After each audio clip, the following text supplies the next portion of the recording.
Hello everyone, and welcome back to Riley got sick of the Phoenix Dungeon in Final Fantasy VI, so he decided to make a review of the record he was currently listening to.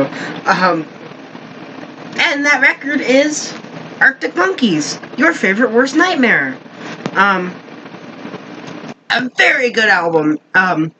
Very, very good album, actually, from the 2000s. Very solid release out of Great Britain. Super hooky, super riffy, very catchy, some great melody lines.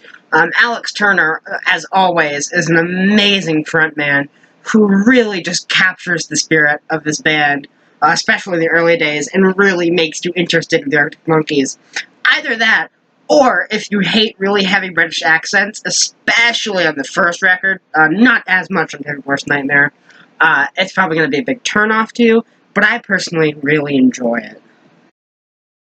Now, I'm wearing my obnoxious, clicky hoodie, even though it's the middle of July, because I didn't want to record a video in my pajamas, because it's almost 12:30, but like I said, I was in the middle of doing the Phoenix Dungeon in Final Fantasy VI, and I'm like, you know what? I need a break. So I'm going to record this, and then probably go to bed. But yeah, this album is the follow-up to the 2006 critically acclaimed masterpiece, whatever people say, that's what I'm not, their debut album. Probably my personal favorite Arctic Monkeys debut album. Spoiler alert for the ranked video, if I ever get around to remaking that. But this is up there, as in 2 or 3. It was the follow-up, and while not being... Their first album was extremely sarcastic, and this extremely sarcastic tone really pushed the album. It fit very well with the concept of the nightlife of northern Great Britain, and they portrayed this all in such a witty and sarcastic way, and Alex's raw and kind of obnoxious vocal delivery really brought that out on the first album and made for a really interesting experience, along with how amazing the rest of the band does. And the more raw sound of it and lesser production really helped, like I said, kind of bring out and pronounce a lot of the sarcasm and a lot of the themes and the overall concept of whatever people say, and that's what I'm not. And on this album, the sarcasm is still definitely there, and the intensity and the musicianship is still there. Now it's just the writing has gotten a little more mature in places. We'll get to that. Subject matter in places have gotten a little more mature. Still focused a little bit on nightlife and partying, but not as much. I mean, the first record does have some serious moments, like, oh my god, I'm blanking on the song. It's one of the best tracks on the album. A Certain Romance, my favorite Arctic Monkey song, is a little more serious. When the Sun Goes Down is the one I was thinking about. There were more serious tracks on that album, too, but still had that biting sarcasm. Whereas this is a little more produced, a little more mature, and as a result, it does lose some of the energy that was in Whatever People Say I Am, but this album is still extremely energetic and still a lot of fun to listen to. Mostly because just the amazing riffs and hooks that are on this thing. And Alex, like I said, Alex Turner is an amazing frontman. And there's still energy to be had. This isn't quite as bad as the next album, Humbug, where I feel like he's sleeping the entire time. Alex has a lot of energy on this album still, and he really is a very captivating frontman. And then it opens up with Brian Storm, which is a really great opener. While being one of my lesser favorites, it's the most aggressive and heavy song on the album. It's probably the fastest song on the album. Oh, but it slaps. I love Brian Storm. It's all about this really cool dude, Brian. I can't really tell if they're writing if he's actually really cool or sarcastically saying he's really cool. Either way, I think it really works.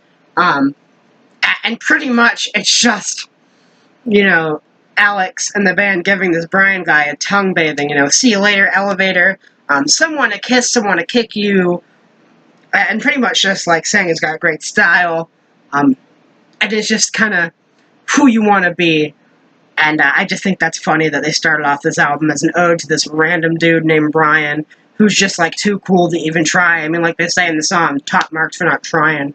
But the riffs on this song are great. And that goes throughout the entire album, are really great hooks and very riffy, hooky riffs that just get you really into the song you're listening to. And that goes a lot for the first album, too, which maybe I'll review eventually. And it's just how good these riffs are and how sticky they are.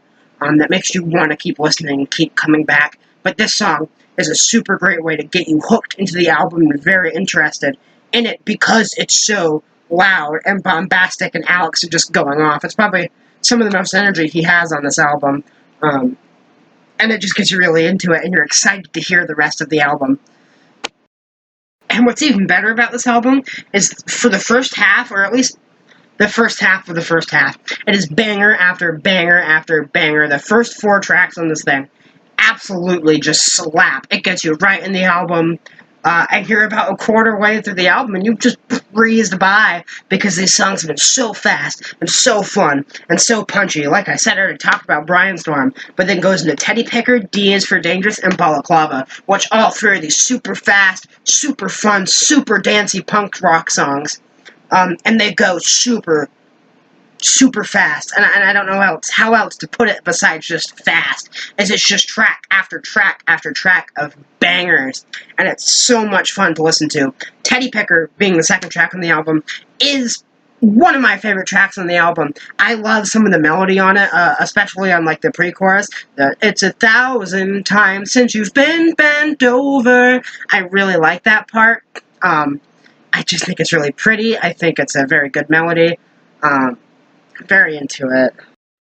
I also really like the part in this track where Alex just starts going off really fast. Let's have a game on the Teddy Picker. Not quick enough. Can I get it quicker? And he just keeps going on like really fast, almost like he's rapping, but he's not. He's singing, but it's like super fast, like some Eminem shit on it. He's like going super fast, and it's super energetic, and it just makes you want to like really get into this album. And that's why this album is so great. Is these first 4 tracks are just so engaging that it pulls you in. And then when you get to some of the slower moments, you're so engaged you don't get bored. And then the slower moments are beautiful, and then they hit you, and you're like, wow! At least on the first half of the album. We'll get to some of my problems later. But, I mean, Teddy Picker is a great song. I really like, once again, how sarcastic it is, especially this song. The closing line, who would want to be men of the people when there's people like you? But pretty much Teddy Picker is just shitting all over this guy. That's just generally, like, not cool. And, like, celebrity culture, stuff like, a tangle on the television and the magazine, do you reckon that they do it for a joke? Of any poser or professional pretender around.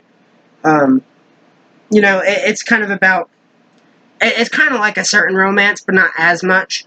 Like a mix of a certain romance and Fake Tales from San Francisco off the first album, kind of mixed into one really fast, really punchy song, where it's pretty much saying, like, these people on TV and these people in the music scene and stuff, they just kind of suck. Who'd want to be men of the people when there are people like these people who are just kind of in it for the fame and in it for the money, telling the punchline before they've even told the joke.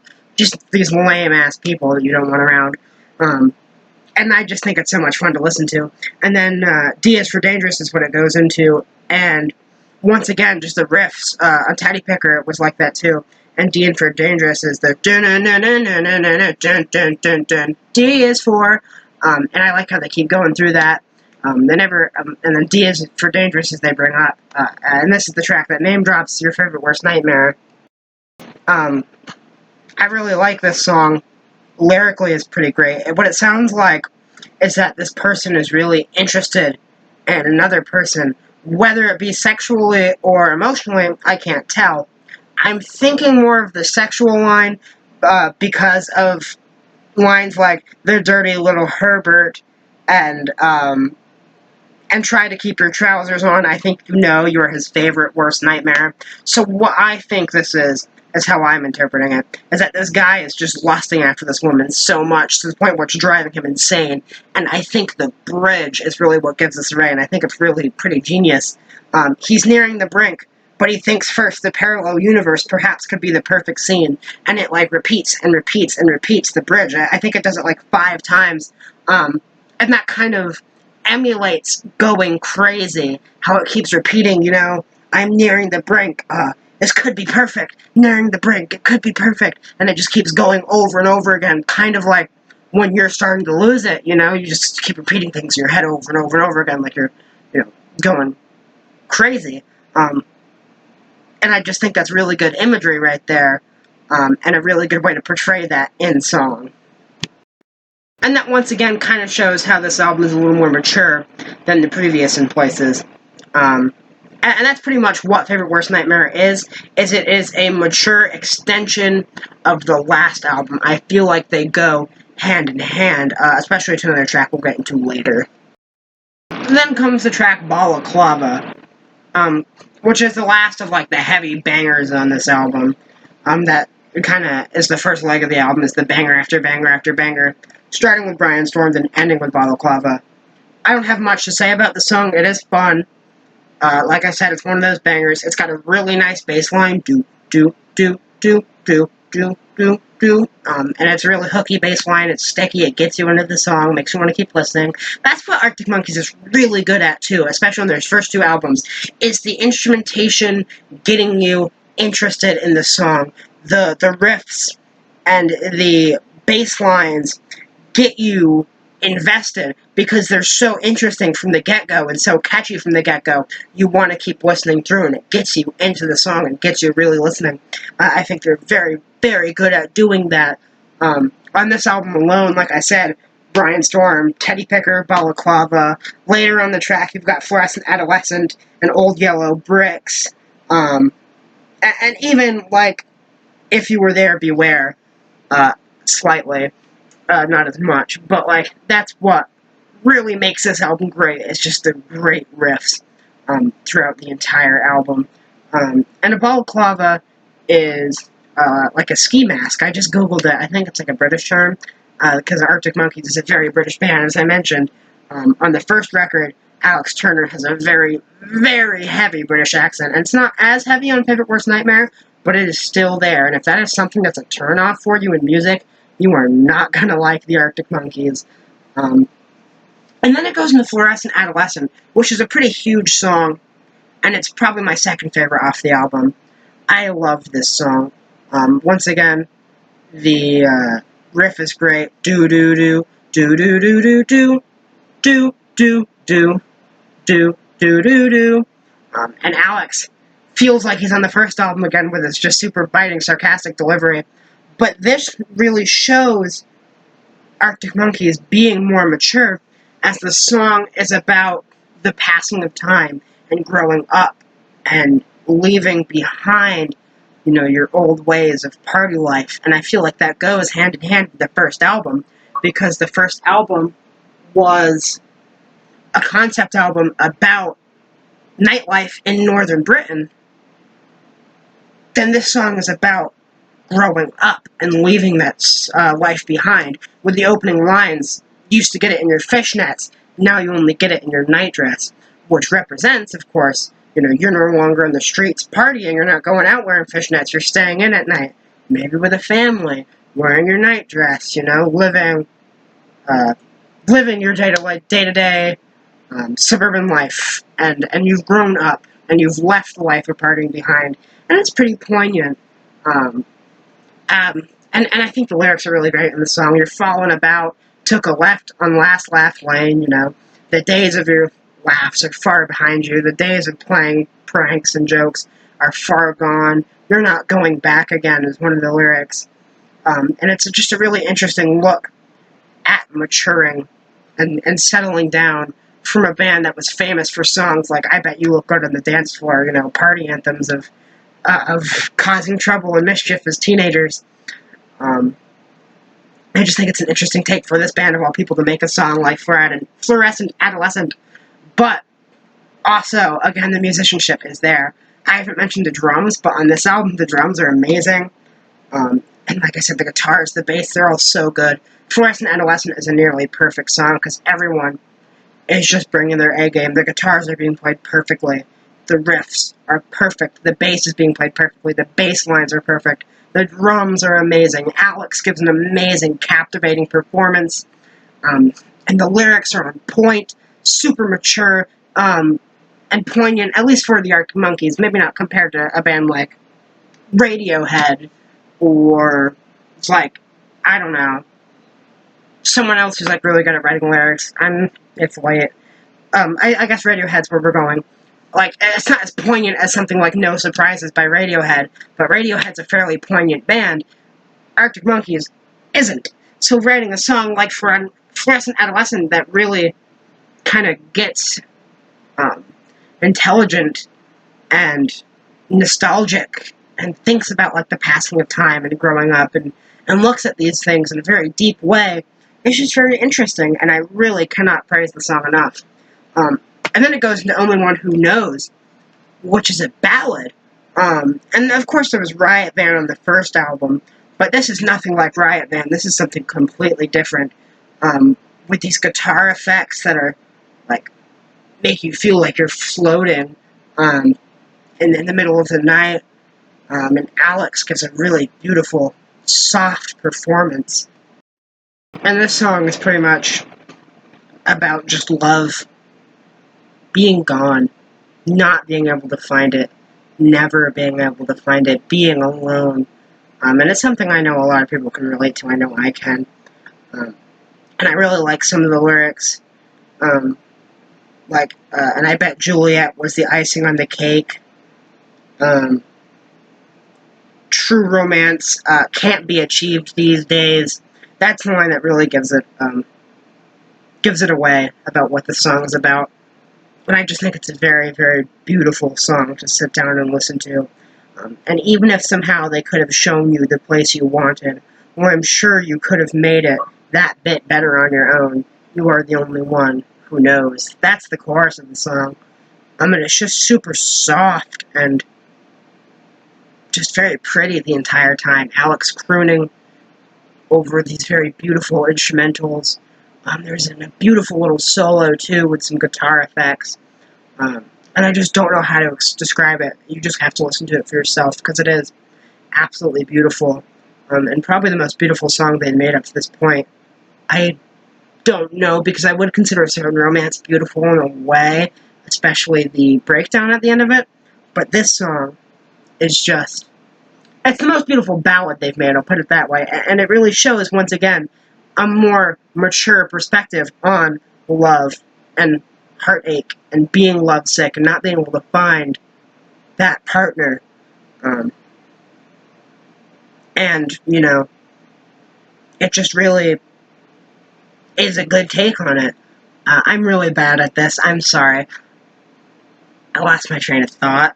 But, anyway, The Only One Who Knows is an amazing song. And just these lyrics are so great. But all little promises, they don't mean much when there's memories to be made. And I hope you're holding hands by New Year's Eve. They made it far too easy to believe. Kind of the idea that you're led on by this person only for them to, rip your heart out and throw it on the ground. Which is something that happens quite a bit. And that's kind of what it's about. Is just searching for love, but only being destroyed every time. And then the idea of you are the only one who knows. Alex thinks he has found the person who's not going to destroy him, but alas, it's not it. If he could have shown you the place they wanted, they still probably wouldn't have taken it, because it's impossible to find love, and that's where Alex is coming from in the song. And once again, I think it's very, very, very telling of how mature this band has become. And they would go in this kind of darker direction on their next couple albums. And it wouldn't work immediately, but I think they would kind of figure it out at some point. But I think this is planting the seeds for that. And it's probably one of the most mature and beautiful songs they've ever made, and I cannot recommend it highly enough. You Are the Only One Who Knows closes out side A, and side B opens with Do Me a Favor. Side A closes with this song about being hurt in a relationship and not being able to find love. And side B opens with a stinging attack on everyone that's ever hurt Alex Turner, and it is glorious. This song is so angry. It opens up, and Alex is just like, well, the morning was complete. There were tears on the steering wheel. dropping on the seat several hours or several weeks, I'd have the cheeks to say they're equally as bleak. Alex is pissed off. And I really, really, really like, once again, the imagery on the song and how well Alex portrays the fact that this person is terrible and toxic and he hates them and has hurt them too much. I really love the part that goes, and do me a favor, break my nose, do me a favor, and tell me to go away. That's just quintessential. I feel that every time I hear it. You know, this person that just keeps continually hurting you and doing this stuff to you, and you're just like, you know what? Just be honest. Break my nose. Just tell me to go away. Don't just be toxic. Just go all out, because you suck. You suck hard, and I hate you. And Alex really, really brings that out, especially by the end of the song, where it culminates in a giant explosion of sound, and Alex is singing at the top of his lungs. Perhaps fuck off might be too kind. And you're like, this man's mad, but I'm here for it. And do me a favor is just great. I love this song. It probably ranks pretty high, and every time I listen to this album, I like it more and more.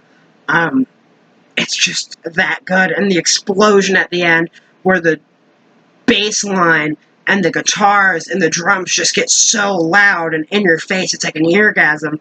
And this band is really good at doing that. My favorite Arctic Monkey song, the closer off the first album, A Certain Romance, does that, and so does this song. And it's amazing.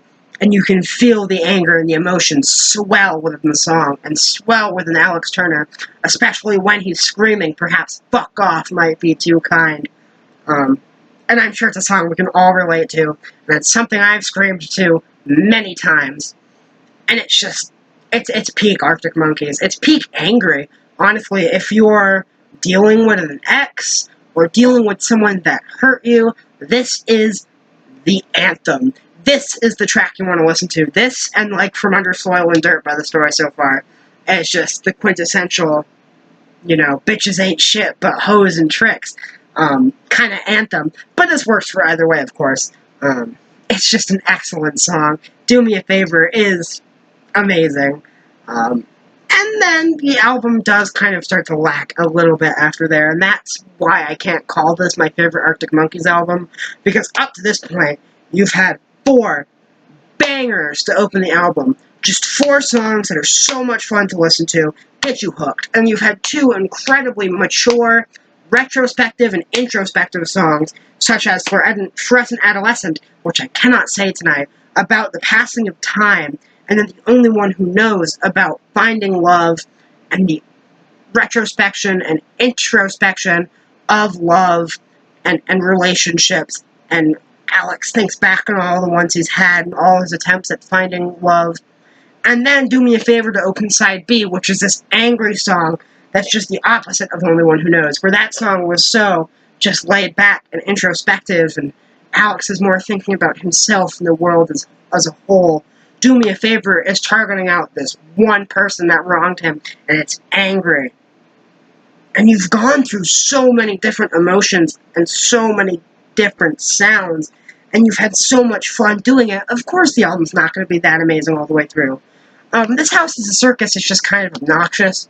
It's not a terrible song. I think the riff is really bad. It's pretty basic. Dum, dum, dum, dum, dum, and it gets pretty annoying. And I just think the melody is really obnoxious. This house is a circus, berserk as fuck. Alex's performance isn't great either. He almost gets like a caricature of himself at a point. It's just not a great song. It's not bad. The little breakdown with what sounds almost like a bit crusher is really cool. I actually don't mind that. But overall, the song's not great. I do like the In Dead Man's Eyes, and then it goes in like a little guitar solo. That's pretty cool. It's not a bad song. It's just probably the weakest song on the album.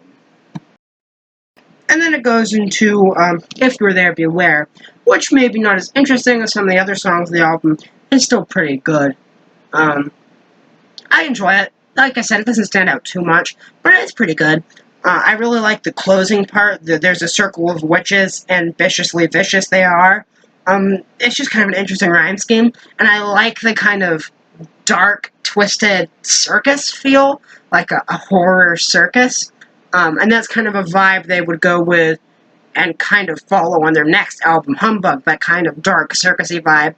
You can hear that mostly on Dance Little Liar, and you can really feel that in the little outro here. And I think it's really unique, and it stands out a lot on this album, and I do really like it. And then it goes back into the main riff, and then ends out pretty strong, like a guitar solo. Overall, a pretty solid song. I don't have much to say about it, but it's pretty good. And then the bad thing, I also don't have much to say about it. It's just about Alex shacking up with somebody who's married. Do the bad thing. Take off your wedding ring. It's not a great song, but it's got a really good little guitar part. Do do do do do do do do do do do do do do do. And I think that's kind of fun. It's a nice little guitar part. And then Old Yellow Bricks. We finally get back to the album being really good. And it starts off with one of those trademarks, amazing Arctic Monkey riffs. Bum bum bum bum bum bum bum bum bum bum bum bum bum bum. I don't even need the lyrics for this one. I know it because it's that good and that memorable. And then Alex opens up Old Yellow Bricks, espionage, and just goes from there. Once again, a really interesting song. Once again, the song is about the passing of time, and it's very mature, kind of like Fluorescent Adolescent. The chorus is, you want to sleep in a city that never wakes up, blinded by nostalgia. Pretty much saying, like, do you want to live forever in these old times, thinking about, oh, the good old days, always trying to be nostalgic, or do you want to move on and have new experiences in life? And once again, that's something very mature for this band. And you can tell they matured just in those 2 years, not only musically, but lyrically. Alex matured a lot. And I think Old Yellow Bricks, once again, really shows that. And also I like the allusions to The Wizard of Oz, where, Dorothy has revelations about nostalgia and all this stuff. It's just a really, really interesting song, and I do really enjoy it. Then the album closes with one of the best songs the Arctic Monkeys has ever written. That's not hyperbole. It's my second favorite Arctic Monkeys song. It's stunning. It's beautiful. It's so good. It opens with an organ sampled from that's my dog, I'm sorry, she's sleeping up in my bed. It's sampled from The Good, the Bad, and the Dirty, and then Alex comes in crooning, I'm going back to 5:05, if it's a 7-hour flight or a 45-minute drive. And the song just keeps driving and building the entire time. At the beginning, it's just Alex singing over the organ, and then the cymbals and the drums kick in, stop and wait a sec, and the drums kick in. And every verse, it just kind of kicks in until you get back to the chorus. I'm going back to 5:05, and you think you're at the point of the song that's going to be there, and then it explodes. Alex, at the top of his song, sings, but I crumble completely when you cry, and everything just explodes, and it is beautiful. I cannot put into words how beautiful that is. It's so hard to explain something like that, because it's just a moment that's so, it's so, I don't know how to even describe it. It's so beautiful, and it makes you open your eyes to just so many different musical ideals that are out there. 5:05 is a song you need to hear. It's just something that just opens your musical third eye. It's just so amazing and so otherworldly. It's just such a beautiful moment. It's one of those very rare moments of musical bliss that you only find every once in a while in so few songs, and this song has one, and it's amazing. It's glorious, and I'm nerding out over this song because it's that good. I'm not making up how good the song is. I am at a loss for words. It's so good, and the only way for you to know how good it is if you listen to it for yourself. The song itself is just about a relationship, and once again, looking back at the past, a past relationship. He's going back to 505. If it's a 7-hour flight or a 45-minute drive, he's talking to someone he used to be with, and his relationship didn't end well. A knife twists at the thought that I should fall short of the mark. Kind of the fact that he didn't ever feel like he was good enough, which is something I could definitely relate to. And he was always worried that he was going to look like an idiot and never impress this person. And the line, "I'd probably still adore you with your hands around my neck, or I did last time I checked." This person, Alex, unconditionally loves this person, despite them being terrible and bad for them and doing nothing but hurting them. He still unconditionally loves them, which I know is something a lot of people do. And it's pretty great, just the lyricism of it as a whole. And then "I crumble completely when you cry. It seems like once again you had to greet me with goodbyes." Is an amazing lyric. Well, once again, this person is terrible for him, and maybe he's just finally starting to distance himself. But then, she starts to cry, and is like, "Oh no, don't leave me," and doesn't want him to break up with her. And he just crumbles and can't do it because he loves this person so much, despite them being so terrible for him. And that's the point where the song explodes, because his emotions just feel like they're going to explode, because he's stuck in this relationship and stuck in the past with this person. They have this connection, back in 505. They've been together. They have this nostalgic love for each other. But it's more of a love for that memory rather than a love for each other, because she treats him so horribly and is so toxic. But they just can't let it go, and the emotions are getting too complicated, and the sadness and frustration and anger, and it's to the point where Alex is just going to pop and explode, and that's where the music explodes in a moment of absolute bliss, and it's so genius, and I'm getting louder the more excited I get, because the song is so good. And I'm having a complete nerd out over this song, and I'm probably going to get made fun of in the comments by people I know in real life, but I don't care. What do I have to lose? Because I have the Arctic Monkeys 9+ on Favorite Worst Nightmare. Sure, it has some kind of slow parts, but just 505 alone is an absolute amazing song. Not to mention the absolute bangers that open the album: Fluorescent, Adolescent, The Only One Who Knows, and Do Me a Favor. This album is so good. You have to listen to it. 9+ out of 10 for Your Favorite Worst Nightmare by British band Arctic Monkeys.